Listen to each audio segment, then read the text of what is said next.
माझ्या बहिणींनो आणि माझ्या भावांनो, हा व्हिडिओ ना तुम्ही प्लीज हा व्हिडिओ ना तुम्ही पूर्ण बघा. कारण आज ना या व्हिडिओमध्ये मी तुम्हाला सर्वांना सांगणार आहे की सार्वजनिक ठिकाणी बसमध्ये, ट्रेनमध्ये किंवा कोणत्या पण मार्केटमध्ये गर्दीचा फायदा उचलत काही पुरुष ना बायकांची छेड कशी काढतात, किंवा म्हणजे गर्दीचा फायदा उचलत काही पुरुष ना बायकांचा फायदा कसं उचलतात. सो ह्या व्हिडिओमधून ना माझ्या बहिणींनी काय शिकायचं आहे की म्हणजे बायकांची छेड ना पुरुष कसे काढतात. आणि जर असं तुमच्यासोबत जर झालं ना, सो तुम्ही गप्प बसू नका. तुम्ही म्हणजे त्या माणसाची तक्रार ना लगेच करा. आणि माझ्या भावांनी ना ह्या व्हिडिओतून काय शिकायचं आहे की अशी छेडछाडी ना तुम्ही प्लीज जर करत असशीला, सो तुम्ही अशी छेडछाडी तुम्ही करू नका. आणि जर तुमच्या समोर असा कोण तुम्हाला छेडछाडी असं करताना दिसला ना, सो तुम्ही गप्प पण बसू नका. भले ती म्हणजे बहीण ना गप्प बसलेली असेल तरी तुम्ही ना त्या गोष्टीवर आवाज उठवा.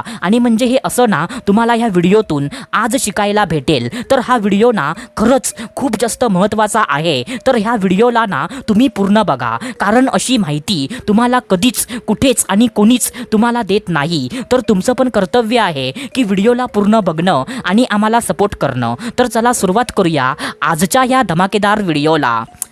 तर बघा, पहिल्यांदा जो मुद्दा आहे तो पहिला मुद्दा ना असा आहे की जाणून बुजून ना गर्दीचा फायदा घेत एखाद्या बाईला पाठीमागून धक्का मारणं. काय बोललो मी? जाणून बुजून गर्दीचा फायदा घेत एखाद्या बाईला ना पाठीमागून धक्का मारणं. आता बघा मित्रांनो, काय काय पुरुष ना असे असतात की म्हणजे जे ना गर्दीचा फायदा घेत जाणून बुजून ना एखाद्या बाईला पाठीमागून धक्का मारतात. आणि जर म्हणजे त्या बाईने ना त्या पुरुषाला विचारलं की तुम्ही धक्का का मारत आहे, सो तो पुरुष ना काही पण कारण देतो की जसं की फॉर एक्झाम्पल चुकून लागला, सॉरी, किंवा पाठीमागून ना धक्का देत आहेत, अशी फालतूची कारणं ना तो पुरुष देतो. आता मी असं म्हणत नाही की म्हणजे असं होत नाही. म्हणजे असं होतं की म्हणजे आपला धक्का ना चुकून पण लागू शकतो, किंवा आपल्याला पाठीमागून ना एखादा म्हणजे पुरुष पाठीमागून आपल्याला ना धक्का देऊ शकतो आणि आपला धक्का ना समोरच्या बाईला आपला लागू शकतो. परंतु मित्रांनो असं ना एकदा होईल, दोनदा होईल, तीनदा होईल. परंतु मित्रांनो असं जर ना वारंवार म्हणजे जर तो पुरुष ना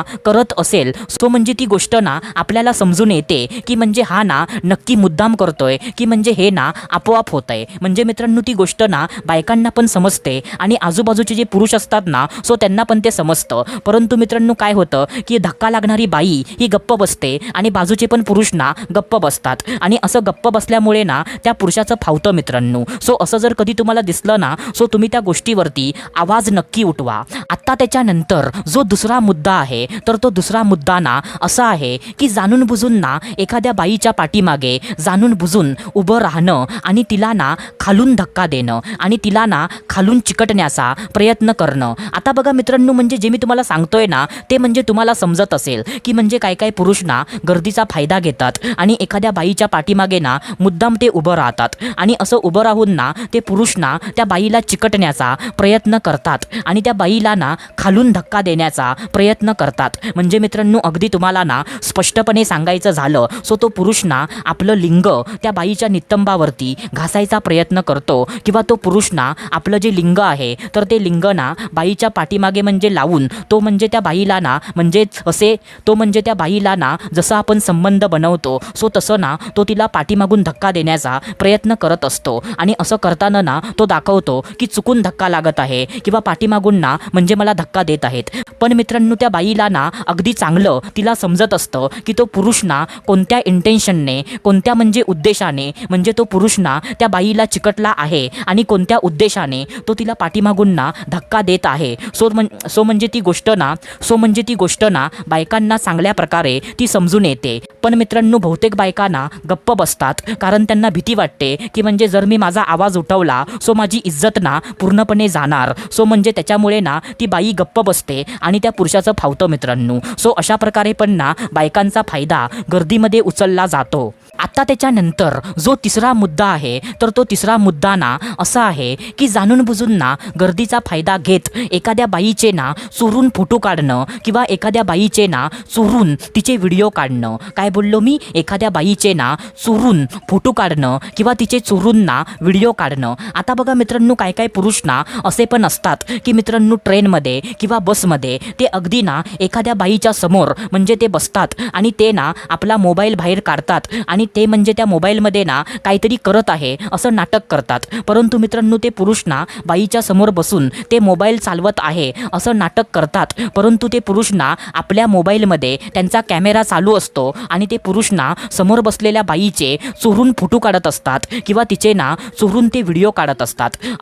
अशी पण घाणेरडी सवय ना काही पुरुषांना असते मित्रांनो. सो असं पण तुम्हाला कोण करताना दिसला तर तुम्ही ना गप्प बसू नका आणि तुम्ही ना त्या गोष्टीवरती लगेच आवाज उठवा. कारण अशा म्हणजे नराधमांना ना तुम्ही कधीच सोडलं नाही पाहिजे. अशांवरती ना तुम्ही योग्य ती कारवाई तुम्ही केलीच पाहिजे. तर मित्रांनो हा पण मुद्दा ना तुम्ही लक्षात ठेवा. आता त्याच्यानंतर जो चौथा मुद्दा आहे तर तो चौथा मुद्दा ना असा आहे मित्रांनो की मित्रांनो गर्दीचा फायदा घेत ना एखाद्या बाईला ना वाईट नजरेने तिला बघणं. म्हणजे मित्रांनो काय काय पुरुष ना गर्दीचा फायदा घेतात आणि म्हणजे ते ना एखाद्या बाईकडे असं टक लावून ते बघत असतात आणि म्हणजे ते पुरुष ना आपल्या म्हणजे नजरेने त्या बाईला ना वरून खालून त्या बाईला ना घाणेरड्या नजरेने ते बघत असतात. म्हणजे मित्रांनो ही गोष्ट ना आपल्याला समजत नाही परंतु ही गोष्ट ना बायकांना चांगल्या प्रकारे समजते. पण मित्रांनो आता मी तुम्हाला सांगत नाही की म्हणजे तुम्ही त्या पुरुषांवरती ना आवाज उठवा. कारण तुम्हाला समजणार नाही की कोणता पुरुष ना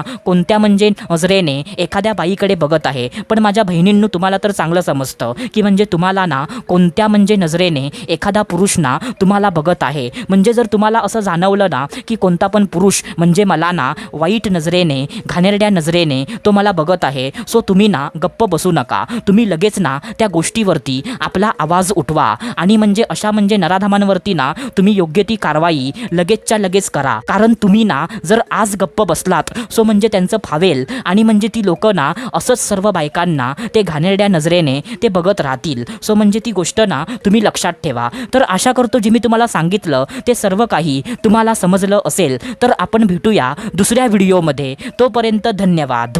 खुश रहा, हॅप्पी रहा, स्वतःची काळजी घ्या. Love you so much all of you.